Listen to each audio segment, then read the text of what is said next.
Госдума сегодня рассмотрит во втором чтении законопроект о дальневосточном гектаре. Согласно документу, каждый гражданин России сможет один раз безвозмездно получить землю на Дальнем Востоке. Участок предоставляется на 5 лет. По данным Министерства имущественных и земельных отношений Якутии, из-под действия законопроекта уже выведено около 80% земель республики.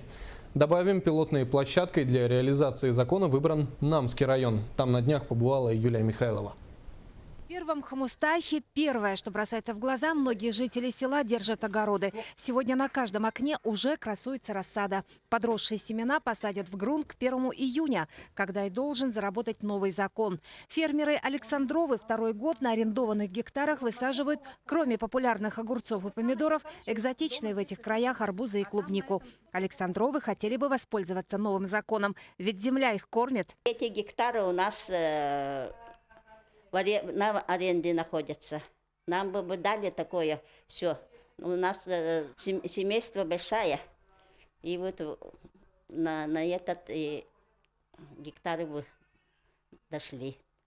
Это новый микрорайон для молодых семей. Дома имеют индивидуальное благоустройство, есть скоростной интернет. И по соседству выделили участки многодетным семьям. Но когда здесь появится хотя бы электричество, неизвестно. Между тем, президент страны, обращаясь к главам регионов, сказал, чтобы дальневосточные гектары не давали на выселках, где нет ни света, ни газа. Сейчас в данное время у нас финансирования нет из бюджета, поэтому мы не сможем туда проложить ни дороги, ни газ, ни свет.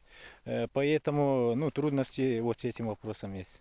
А свободные земли у вас есть вообще для реализации закона о дальневосточном гектаре?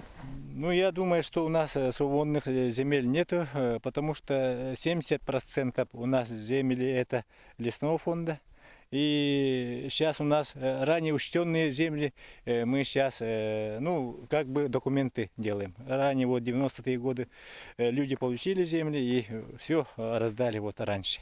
Поэтому у нас земель нету. Юлия Михайлова, Василий Соловьев, НВК «Саха».